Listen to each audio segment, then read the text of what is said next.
দেশের মানুষ কাজী ইব্রাহিম রাদিয়াল্লাহু তাআলা আনহুর পরিচয়টা শোনার পরে বুকে জড়িয়ে নিলেন। বলুন সুবহানাল্লাহ। এ নবী পাকের উম্মত উম্মতিরা, এ নবী পাকের দেওয়ানারা, কিতাবের মধ্যে এসেছে হযরত কাজী ইব্রাহিম রাদিয়াল্লাহু তাআলা আনহু তিনি মসজিদের মধ্যে যখন কথা হয়, ইয়ামান দেশের মানুষেরা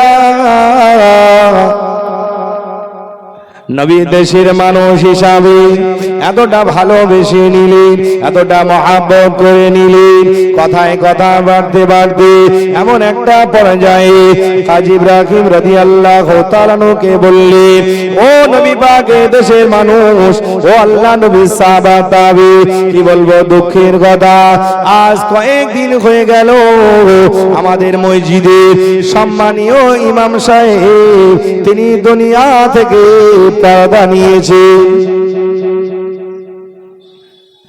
আল্লাহ নবী সাহাবা তাবি, যদি আপনার সম্মতি থাকে তাহলে আপনাকে আমরা আমাদের মসজিদের ইমামতির পদে নিয়োগ করতে চাই। হযরতে কাজী ইব্রাহিম রাদিয়াল্লাহু তাআলা আনহু তিনি ইয়ামান দেশের মানুষের প্রস্তাবে রাজি হয়ে গেলেন।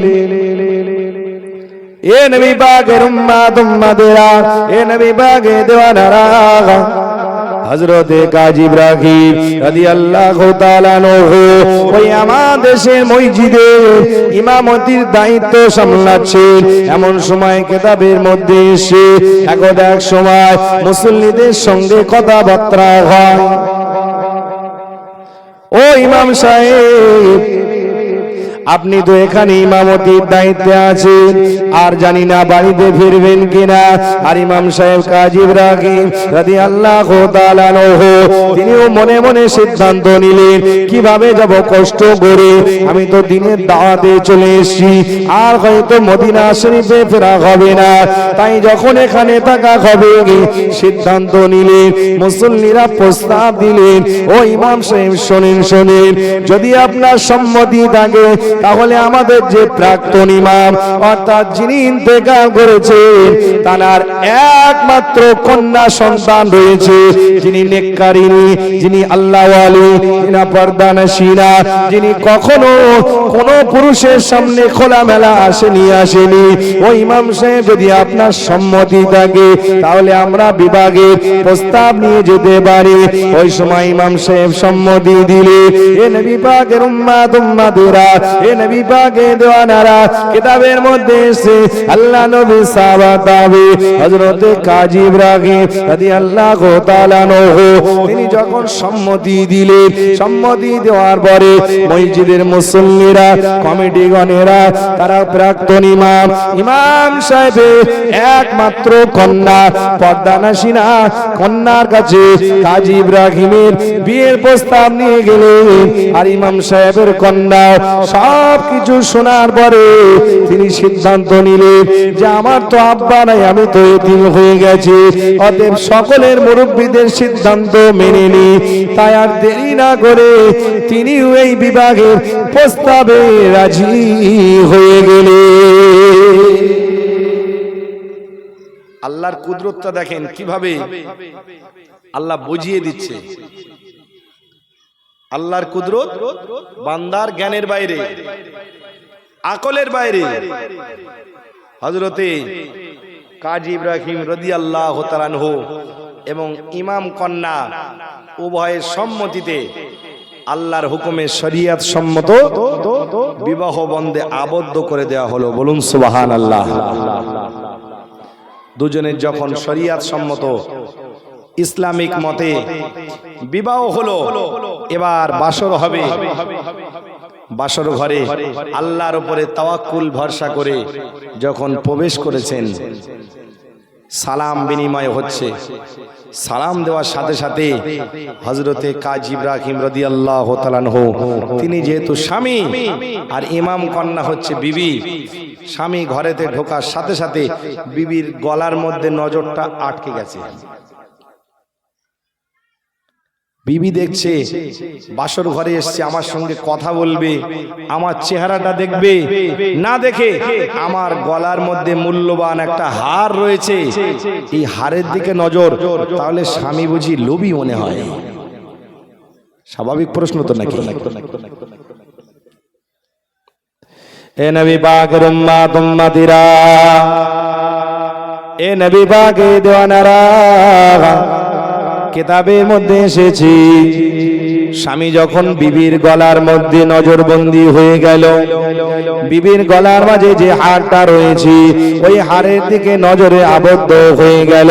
কিতাবের মধ্যে এসেছে বিবি ও সময় বলি, ও আমার স্বামী, আপনি আমার দিকে না চেয়ে আমার চেহারাটা না দেখি আপনি হারের দিকে নজর দিচ্ছেন, কারণটা কি, ব্যাপারটা কি আপনি বলুন। ও সময় কাজী ইব্রাহিম রাদিয়াল্লাহু তাআলা আনহু চোখ দিয়ে পানি বয়ে যায়, আর আল্লাহ পাকে শুকরিয়া করতে করতে বলতে থাকি, ও আমার বিবি, সত্য করে বলো, সত্য করে বলো যে এই মূল্যবান হারটা তুমি কোথায় পেলে, কোথায় পেলি, কিভাবে হারটা পেয়েছো?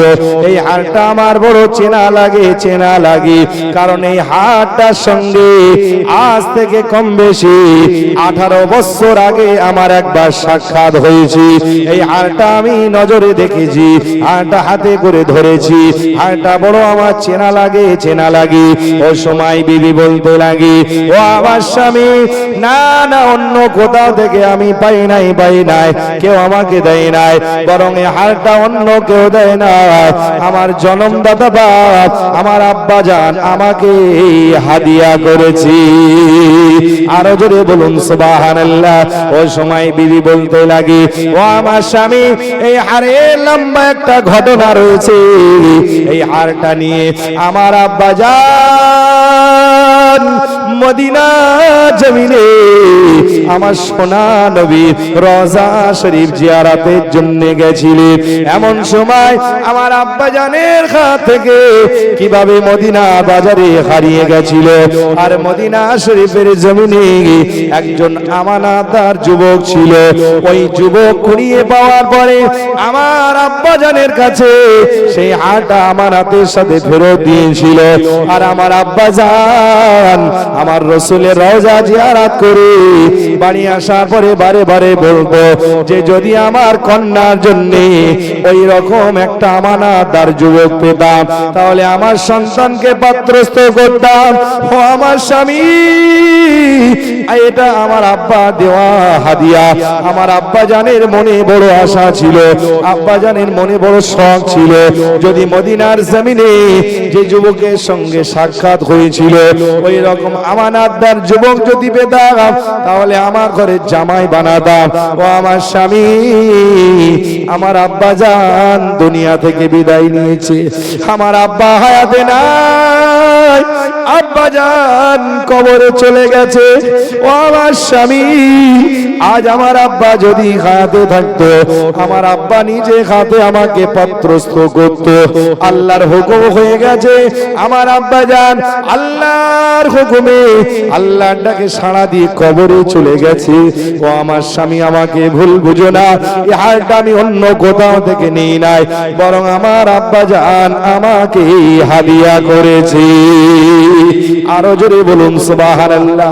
স্বামী ও সময় বিবিকে বলে, ও আমার বিবি, আল্লাহর কুদরত বোঝা বড় দায়, আল্লাহর কুদরত বোঝা বড় কঠিন। আমি কি বলবো, আমারও বুকটা যেন ফেটে যায়।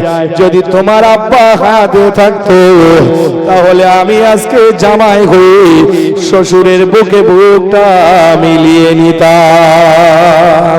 আরো জোরে বলুন সুবহানাল্লাহ। এ নবী পাকের উম্মত উম্মতিরা, এ নবী পাকের দেওয়ানারা, কাজী ইব্রাহিম রাদিয়াল্লাহু তাআলা আনহু ওই সময় বিবিকে লক্ষ্য করে বলে, ও আমার বিবি, শোনো শোনো, তোমার আব্বা জান যে আশা করেছে, আজ সে আশা আমার আল্লাহ মঞ্জুর করে নিয়েছে। আরো জোরে হবে না?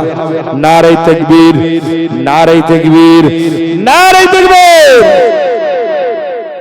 ও আমার বিবি, তোমার আব্বাজান যে আশা করেছিল আল্লাহ সেই আশা আজকে পূরণ করে নিয়েছেন। বলুন সুবহানাল্লাহ। আল্লাহর কুদরত আল্লাহ পাক বুঝিয়ে দিয়েছেন যে আল্লাহর কুদরত আমাদের জ্ঞানের বাইরে। অপেক্ষা করলে আল্লাহ সময়ের অপেক্ষায় আল্লাহ আপনার হাতে সেই আমানত ফিরিয়ে দিতে পারে। বলুন সুবহানাল্লাহ। এ নবী পাকের উম্মত উম্মতিরা, এ নবী পাকের দেওয়ানারা, কিতাবের মধ্যে এসেছে বিবি ওই সময় স্বামীকে লক্ষ্য করে বলে, ও আমার স্বামী, আজ থেকে আমি তো আপনার বিবি। আমার কাছে যে সম্পদ আছে, মূল্যবান হাট আছে, আমার আব্বা দেওয়া হাট, আমার আব্বাকে তো জামাই দেখা হলো না, আর জামাইকে তো শ্বশুর অবস্থায় জীবদ্দশায় দেখা হলো না। ও আমার স্বামী, এই হারটা গলা থেকে খুলে নিয়ে স্বামীর হাতে দিয়ে বলে, ও আমার স্বামী, হারটা ধরুন, আমি বিবি হয়ে আজ বাসর ঘরে আপনাকে আমি বিবি হয়ে স্বামীকে হাদিয়া দিলাম। আরো জোরে বলুন, আর একটু মহব্বতে হবে না? তাহলে একটু সময়ের ব্যবধান। মালিকানা 18 বছর আগে হয়েছিলেন, আজও হয়েছেন, কিন্তু রাস্তা একটু আলাদা ছিল। চাইলে 18 বছর আগেই হতে পারতেন, কিন্তু 18 বছর আগে যদি ওই হারের মালিক হতেন অবৈধ পন্থায়, তাহলে জীবনে হয়তো দুনিয়ার অনেক সম্পদ পেতেন, কিন্তু দুনিয়ার সবচেয়ে মূল্যবান সম্পদ আমার রাসূল বলছে, আল্লাহ দুনিয়াতে যা সম্পদ দিয়েছে সবচেয়ে মূল্যবান সম্পদ হলো নেককার বিবি। বলুন সুবহানাল্লাহ। আর একটু মহব্বতে বলুন। তাহলে তিনি হার পেতেন, বিবি পেতেন? কথা বলেন, পেতেন না।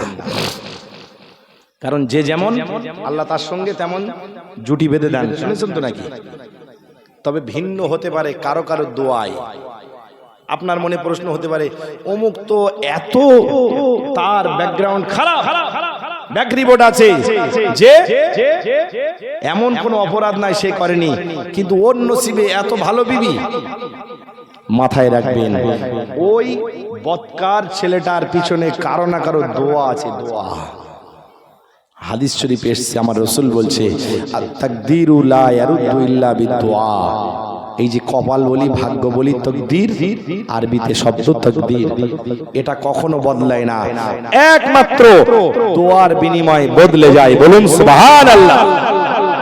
যে যুবকেরা জীবনে চলার পথে একটু ভুল ভ্রান্তি হয়ে যায়, কিন্তু পিতামাতার সঙ্গে বেয়াদবি করে না, পিতামাতার সঙ্গে সদাচরণ রেখেছে, এই যুবকগুলো হলো ভাগ্যবান। কিন্তু সারা পৃথিবীর আল্লাহর ওলিদের সঙ্গে যদি সম্পর্ক রাখেন আর পিতামাতার সঙ্গে যদি অসৎ আচরণ করেন, আপনার তাকদীর বরবাদ হয়ে যাবে। তাই ভাইয়ের আমার, অনুরোধ করব, পিতামাতার দোয়া নেবেন, জীবন গড়ে যাবে, কামিয়াব হয়ে যাবে, এহকাল পরকালের কামিয়াব হয়ে যাবে। তাই জীবনে সফল হতে গেলে আমার রাসূল পাক সাল্লাল্লাহু আলাইহি ওয়াসাল্লামের অনুপম আদর্শকে নিজের জীবনে আঁকড়ে ধরুন, বাস্তবায়ন করুন। চোখের সামনে দিয়ে অনেক কিছু চলে যাবে, যাক অসুবিধা নেই। মানে টাকা তো অনেক দূরের কথা, হাত তো দূরের কথা, সামনে যদি ওই ইসাপুর মোড়ে সকালবেলা, এখন তো গাছ গাছালি নেই, পাকা আম পড়লে তাই লোভ সামলানো যায় না, টাকা তো অনেক দূরের কথা। না ভুল বলছি? এই তো ইমানের অবস্থা। কিন্তু যদি অপেক্ষা করতে পারেন, আল্লাহর পক্ষ থেকে নিয়ামত আসবেই আসবে। আপনার রুজি কেউ কাটতে পারবে না। আপনি মনে করছেন লটারিতে 50 লাখ পেয়েছি, আমি গেনার, কিন্তু ওই 50 লাখ আপনি পেতেন একটু ধৈর্য ধারণ করলে, হালাল পন্থায়। আপনি মনে করছেন টাকা সুদে খাটিয়েছি, তড়িঘড়ি ধনী হয়ে গেছি, 50 লাখ কামিয়েছি, আমি গেনার না। ভুল ধারণা। হালাল পন্থায় থাকলে একটু অপেক্ষা, ব্যবসায় লোকসান হচ্ছে, লস হচ্ছে, আল্লাহ পরীক্ষা নিচ্ছে, একটু ধৈর্য ধরে থাকুন, অপেক্ষা করুন। আল্লাহ আপনার তকদিরে যা রেখেছেন তা না দেওয়া পর্যন্ত আপনার মৃত্যু হবে না, হবে না, হবে না ইনশাআল্লাহ। অতএব সময় থাকতে সময়ের অপেক্ষা করুন, সময় থাকতে আল্লাহর পক্ষ থেকে নিয়ামতের অপেক্ষা করুন। কারণ আল্লাহর নিয়ামতের অপেক্ষা যদি না করেন, অসৎ পন্থায় অসৎ রাস্তায় যদি ধনী হতে চান ধনী হতে পারবেন, কিন্তু আল্লাহ ওয়ালা হতে পারবেন না। অসৎ রাস্তায় ধনী হতে চাইলে ধনী হতে পারবেন, নবী পাকের প্রিয় উম্মত হতে পারবেন না। নবীর যারা প্রিয় উম্মত হয়েছেন তাদের পরিচয় নেন, তাদের দিকে শিক্ষা নেন, কিভাবে জীবন গড়বেন, কিভাবে জীবন গড়বেন, জীবনটা আলোময় করবেন। আল্লাহ কবুল করেন, বলুন আল্লাহুম্মা আমিন। একবার মহব্বতে উচ্চ স্বরে দরুদ আল্লাহুম্মা সাল্লি আলা, জোরে জোরে পড়ুন।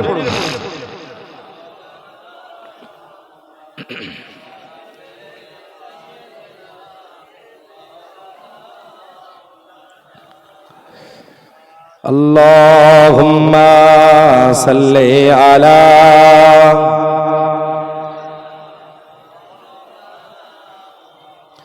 ওয়া আলা আলি সাইয়্যিদিনা।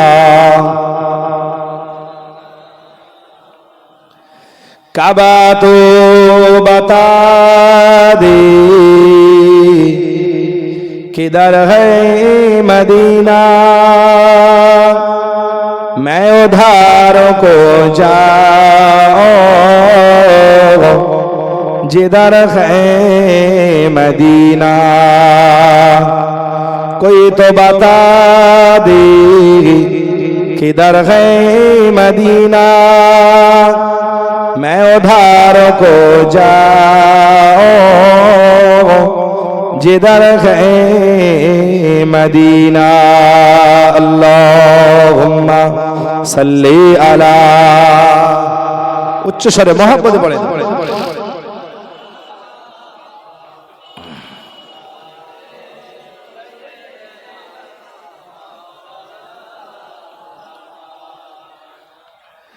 अल्लाहुम्मा सल्ली अला,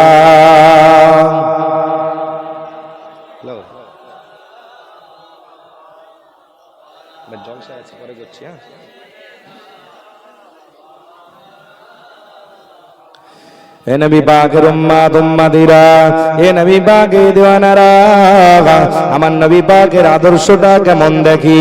একটা দিক যেমন আমানতদারি দেখলি, আর একটু আমানতদারি দেখি, আমানতদারি ও আল্লাহর নবীর আদর্শ দেখি, নিজের জীবনে বাস্তবায়ন করুন, নিজের জীবনে শিক্ষা নেন। কিতাবের মধ্যে এসেছি আল্লাহ নবীর বেটি হযরতে আম্মা জান ফাতিমাতুজ জোহরা রাদিয়াল্লাহু তাআলা আনহা বাড়িতে এতটা অভাব, বাড়িতে এতটা কষ্ট, বাড়িতে এতটা দুঃখ, বাড়িতে উনান জ্বলে না, জ্বলে না।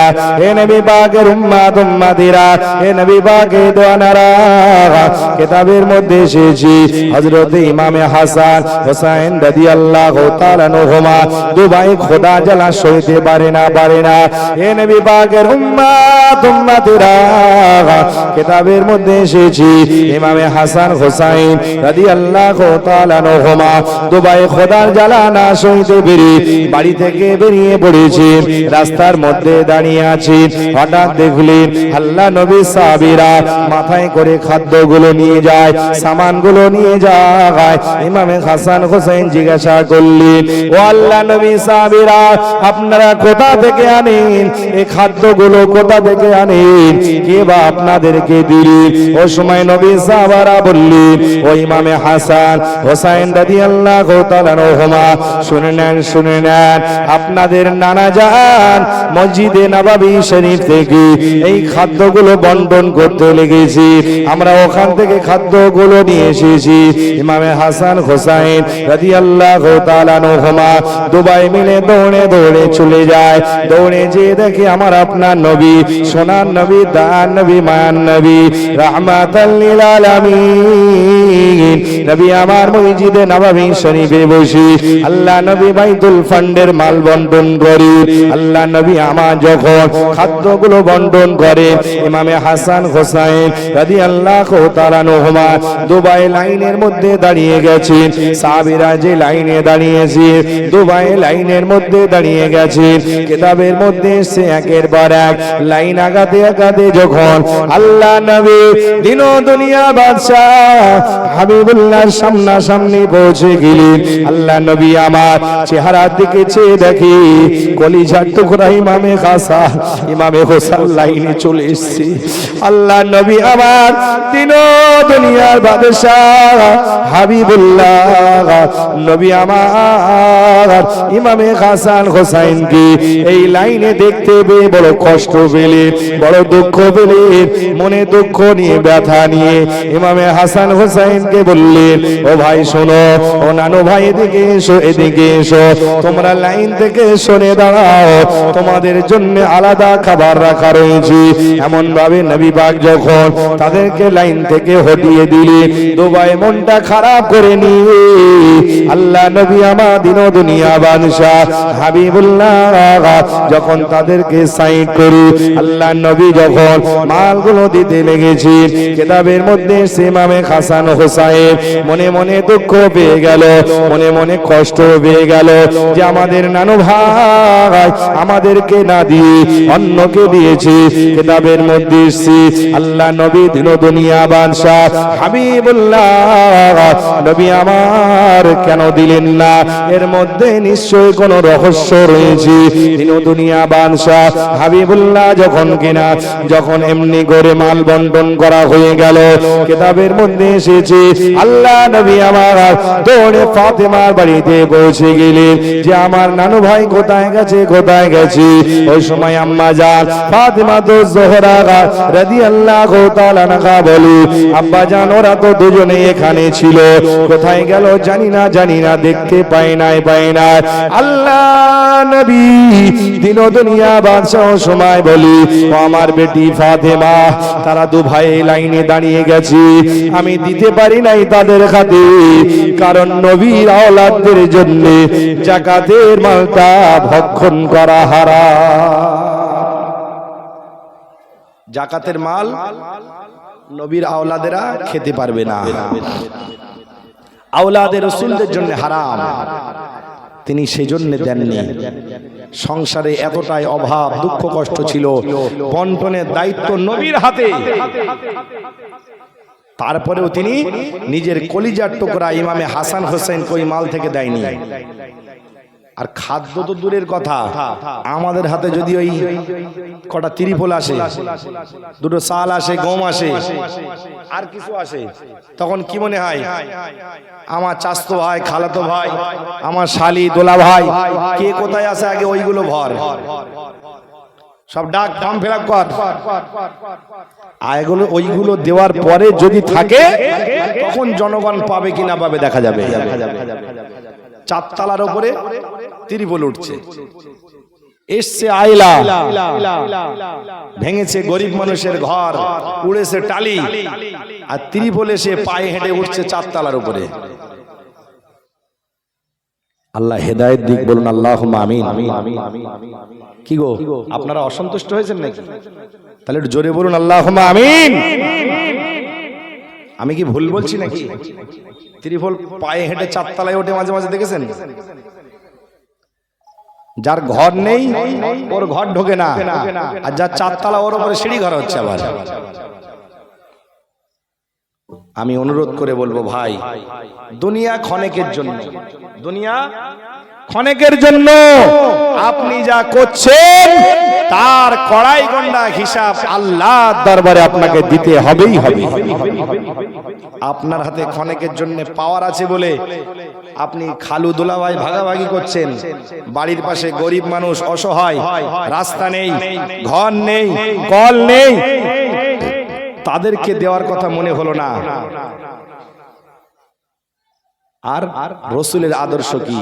নিজের কলিজার টুকরা ইমামে হাসান হোসেন রাদিয়াল্লাহু তাআলা আনহুমা দু ভাই খোদার জ্বালায় কাতরাতে কাতরাতে আল্লাহ নবী যেখানে মাল বন্টন করছেন ওই লাইনে দাঁড়িয়ে পড়েছেন, তারপরেও সোনার নবী আমার একবারও নানু ভাইয়ের মুখের দিকে না তাকিয়ে শরীয়তের মাসআলাকে প্রাধান্য দিয়ে কলিজার টুকরাদেরকে সাইড করে দিলেন। বলুন সুবহানাল্লাহ। উচ্চ স্বরে হবে না সুবহানাল্লাহ? আমরা কি করতাম? আমরা পারবো? আমাদের ঈমান দুর্বল, কিন্তু নবী পাকের থেকে আদর্শটা তো নিতে হবে। ঈমান যদি মজবুত করতে চান, আমার রাসূলের আদর্শটা নেন। কি অভাব ছিল, কি কষ্ট ছিল, তারপরেও কখনো তারা আল্লাহর উপরে আশা হারাননি, নিরাশ হননি, আল্লাহর উপরে তাওয়াক্কুল ভরসা রেখেছিলেন। বলুন সুবহানাল্লাহ। একটু মহব্বতে হবে না সুবহানাল্লাহ? কিতাবের মধ্যে এসেছে হযরত ইমামে হাসান হোসেন রাদিয়াল্লাহু তাআলা আনহুমা দু ভাইকে আল্লাহর নবী আমার কলিজা দিয়ে তাদের ভালোবাসতেন। হাদিসে এসেছে আমার রাসূল বলছে, যারা তাদেরকে ভালোবাসবে আমি রাসূলুল্লাহ, তারা যেন আমাকেই ভালোবাসলো। বলুন সুবহানাল্লাহ। আমার রাসূল কখনো স্বজন পোষণ করেননি। এটাই ছিল আমার রাসূলের আখলাক, এটাই ছিল আদর্শ। আপনি দাবি করছেন উম্মতে মুহাম্মাদি, আপনার ভিতরে যদি মুহাম্মাদুর রাসূলুল্লাহর আদর্শ না থাকে, দাবি করাটাই ব্যর্থ হবে। দাবি করাটাই কার্যকারী হবে না। হাসরের মাঠে রাসূলের কাছে মুখ দেখাতে পারবেন না। এ নবী পাকের উম্মত উম্মতিরা,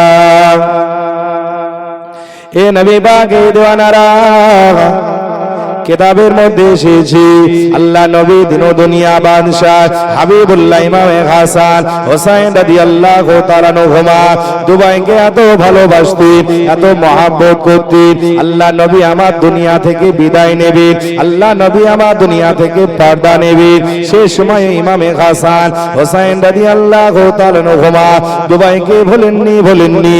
আম্মা জান ফাতেমাতুজ জোহরা রাদিয়াল্লাহু তাআলা আনহাকে ডেকে বলি, ও আমার কলিজার টুকরো বেটি ফাতেমা, আমার ইমামে হাসান হোসেনকে তোমরা দেখবে, আলীকে বলবে দেখতে, তোমরা দেখবে, তাদেরকে দেখভাল করবে, তাদেরকে কখনো মারধর করবে না, বকাবকি করবে না, তাদেরকে ভালোবাসবে। আমার অবর্তমানে তারা যেন কষ্ট না পায়, দুঃখ না পায়। কিতাবের মধ্যে এসেছে আম্মা জান ফাতেমাতুজ জোহরা রাদিয়াল্লাহু তাআলা আনহা, তিনি আল্লাহ নবীর ওফাতের কথা শোনার পরে তিনি কাঁদতে লেগেছে। আল্লাহ নবীর মাথা মোবারকের পাশে বসে বসে কাঁদে।